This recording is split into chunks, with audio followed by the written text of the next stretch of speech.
ಲಕ್ನೋದಲ್ಲಿ number plate ಇಲ್ಲದ ಸ್ಕೂಟರ್ನಲ್ಲಿ ವ್ಯಕ್ತಿಯೊಬ್ಬನ ಅಪಾಯಕಾರಿ stunt, 11,000 ದಂಡಕ್ಕೆ ಸಿದ್ಧತೆ. Video viral. ಲಕ್ನೋದ ಗೋಮತಿ ನಗರ ಪೊಲೀಸ್ ಠಾಣೆ ವ್ಯಾಪ್ತಿಯಲ್ಲಿ ಸೋಮವಾರ ಬೆಳಿಗ್ಗೆ ವ್ಯಕ್ತಿಯೊಬ್ಬ ಸಂಚಾರ ನಿಯಮಗಳನ್ನು ಉಲ್ಲಂಘಿಸಿ ಸ್ಕೂಟರ್ನಲ್ಲಿ ಅಪಾಯಕಾರಿ ಸಾಹಸ ಪ್ರದರ್ಶಿಸುತ್ತಿರುವ ವಿಡಿಯೋ ವೈರಲ್ ಆಗಿದೆ. ಈ ಬ್ಯಾಟರಿ ಚಾಲಿತ ಸ್ಕೂಟರ್ ಸವಾರನು ಹೆಲ್ಮೆಟ್ ಧರಿಸದೆ ತನ್ನ 2 ಕೈಗಳನ್ನು ಬಿಟ್ಟು ಸುಮಾರು 60 ಮೈಲಿ ವೇಗದಲ್ಲಿ ವಾಹನ ಚಲಾಯಿಸುತ್ತಾ ಸಾರ್ವಜನಿಕರ ಜೀವಕ್ಕೆ ಕುತ್ತು ತಂದಿದ್ದಾನೆ. ಅಷ್ಟೇ ಅಲ್ಲದೆ ಚಲಿಸುತ್ತಿರುವ ಸ್ಕೂಟರ್ನಲ್ಲೇ ತನ್ನ 2 ತೋಳುಗಳನ್ನು ಮಡಚಿ ರಾಜಾರೋಷವಾಗಿ ಕುಳಿತುಕೊಂಡು ಸ್ಟಂಟ್ ಮಾಡಿರುವ ದೃಶ್ಯವನ್ನು ದಾರಿ ಹೋಗನೊಬ್ಬ ತನ್ನ ಮೊಬೈಲ್ನಲ್ಲಿ ಸೆರೆ ಹಿಡಿದಿದ್ದಾನೆ.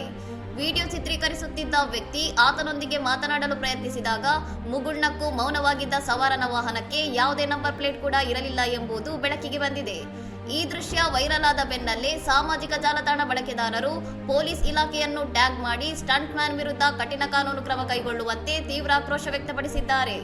ಘಟನೆ ಕುರಿತು ಪ್ರತಿಕ್ರಿಯಿಸಿರುವ ಡಿಸಿಪಿ ರವೀನಾಥ್ ತ್ಯಾಗಿಯವರು ಹೆಲ್ಮೆಟ್ ರಹಿತ ಮತ್ತು ಅಪಾಯಕಾರಿ ಚಾಲನೆಗಾಗಿ 11,000 ದಂಡ ವಿಧಿಸಲಾಗುವುದು ಹಾಗೂ ನಂಬರ್ ಪ್ಲೇಟ್ ಇಲ್ಲದ ಕಾರಣ ವಾಹನವನ್ನು ವಶಪಡಿಸಿಕೊಳ್ಳಲಾಗುವುದು ಎಂದು ಎಚ್ಚರಿಸಿದ್ದಾರೆ.